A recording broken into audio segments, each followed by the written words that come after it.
Well, thank you all for this great honor, and what a thrill it is to be standing here in front of so many family and friends. And what a great event the alumni put on for the teachers.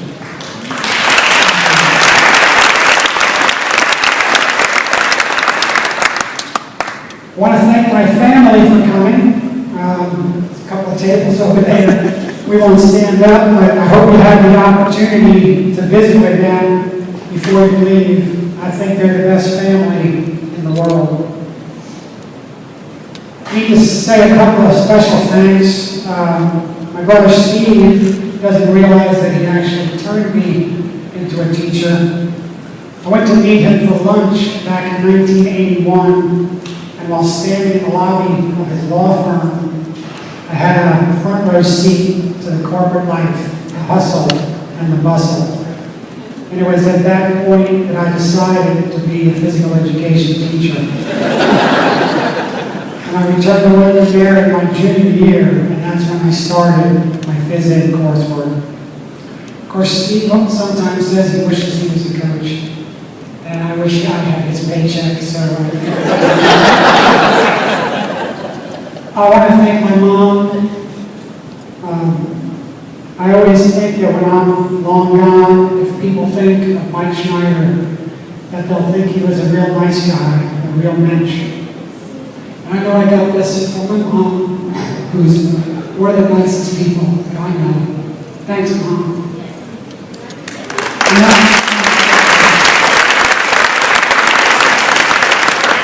And I want to thank my dad, who is here in spirit. He taught me to always do my best. He used to say the best is barely good enough. And I love that mindset to everything that I do. And I owe a great deal of my success to him. Thanks, Dad. Special thanks to my wife, Diane, who's endured many late nights, weekend practices, open houses, meet the teachers, and has never, to my knowledge at least, second-guessed her choice to marry a teacher when she could have kept looking for a nice Jewish doctor. Since the accolade awards were given 3 years ago, I've dreamed about how awesome it would be to win this award. I thought I had a shot at it last year, but you gave it to some guy named Swan. I don't know what was going on with that one, but what can you do? Joining this elite group of current and former accolade winners is very, very humbling. And to receive it with Julie Allen, who wrote the first complimentary letter on my behalf in 1998, is icing on the cake. I know I only have a few minutes, but as Brian Rawson said when he called me, this is a big deal. So I want to take a quick walk down memory lane. I'm a firm believer in destiny. And back in 1987, I actually interviewed with Cistercian. But they didn't have a job for me, so their AD suggested that I go interview with some guy named Keith Williams at some place named ESD. I'm glad Cistercian didn't have an opening. I accepted the job in the middle of the summer from a payphone on the side of a county road up in Greeley, Pennsylvania, up at summer camp. And because of this, I did not sign the contract. In fact, I didn't sign it until several weeks into the school year. But that never bothered me. I never worried, because I knew then what I know now. That ESD is a place that believes in honor, integrity, and respect. And I feel very lucky to be here.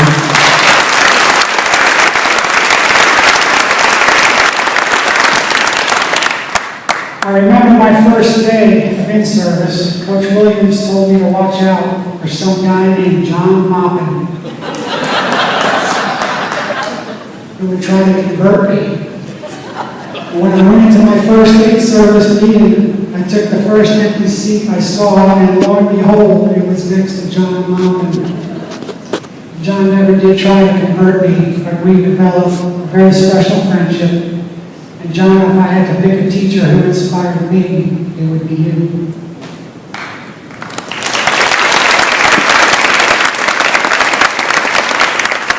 I have to admit that I was nervous being Jewish and coming to ESD, to an Episcopal school. But I can honestly say that teaching here has been a tremendous blessing to me and my spiritual development. I want to personally thank Father Swan for making me and so many faculty and students of all faiths and nationalities feel so welcome at ESD. I think this is one of the things.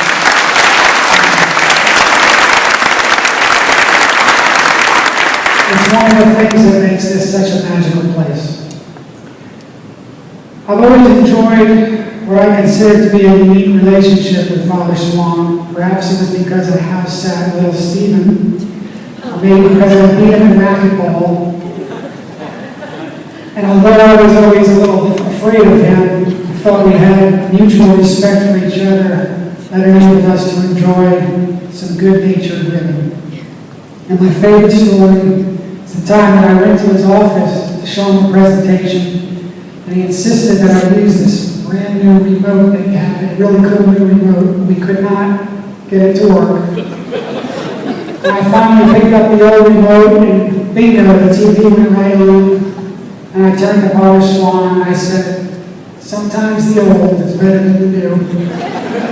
And we had a nice chuckle. It was interesting to me that the same week Brian called, the conversation on sports radio was about Ron Washington being in the last year of his contract, and that he was a lame duck manager. Well, I guess that means I've been a lame duck coach for 27 years running, and that is just okay with me, because I've always felt that if I didn't do a great job teaching and coaching and advising, that the school shouldn't be hiring me. Don't get any ideas, Meredith call. I've never taken my employment for granted, although I did have a sense early on that I might be here for a while. First there was the time I suspended little Stephen for a basketball game and kept my job. Then there was the time I held little Stephen's report cards until he turned in his basketball jersey and still kept my job. Finally, there was the time I got ejected from a basketball game at Oak Ridge, and since I didn't have an assistant coach, I needed a parent to finish the game, and so here comes Scott Coleman's dad and Father Swan to lead the guys on to victory. To this day, Father Swan is still the only undefeated coach in the history of this team.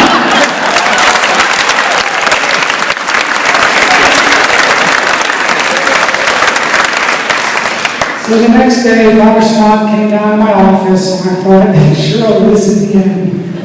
But he told me not to worry. I figured if he wanted to get rid of me, he certainly had plenty of opportunities. So Father, I want to thank you for your support and your inspiration throughout the years. I remember the first day of school when I met my first student. It was before class, and this kid with a Dennis the Menace mischievous grin walked into the restroom, looked at me, and said, "Hi, pal." I gave him my best, "This is the first day of school, don't mess with me," look. And I responded, "I'm not your pal." And I walked out. And now 27 years later, there's Brandon Beeson sitting there slowly.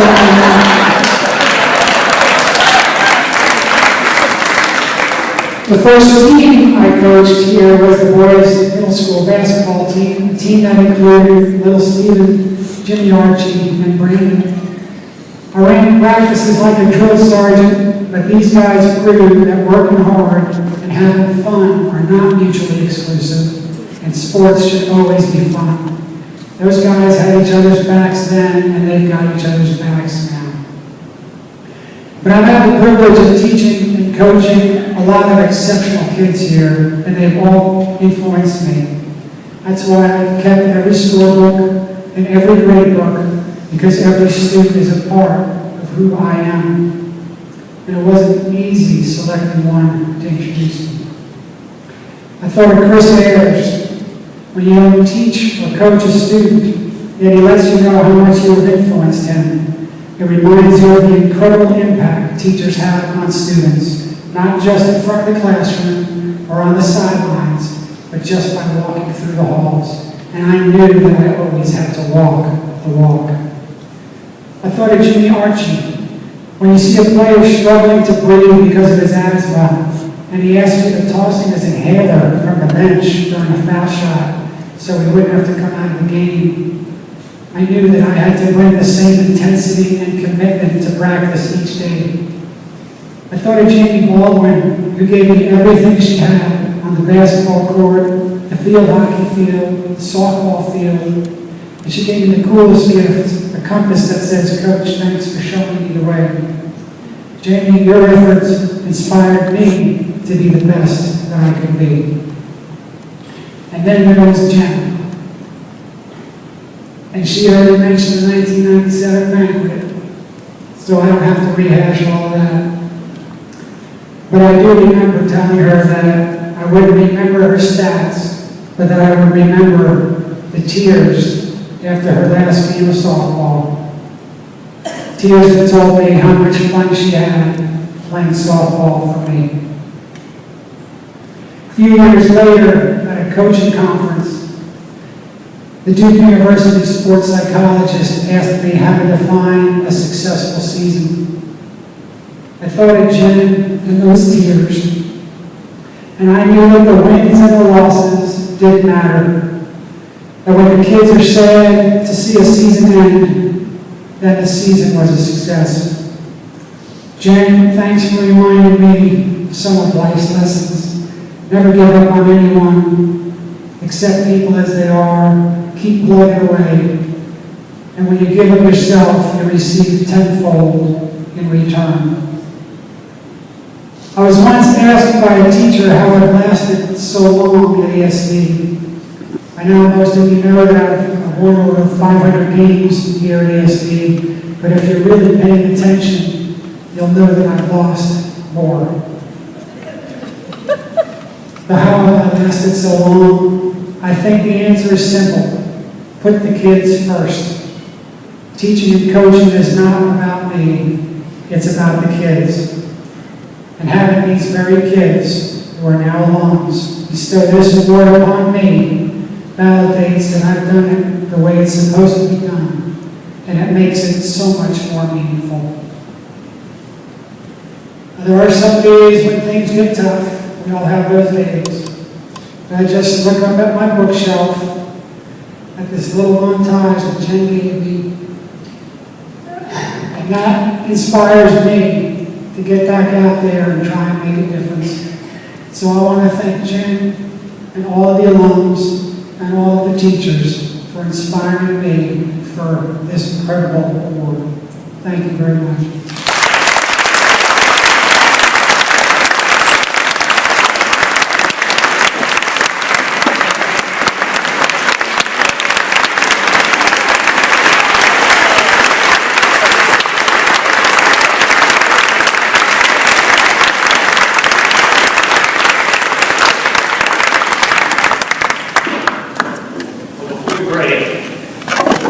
I'd like to invite the alumni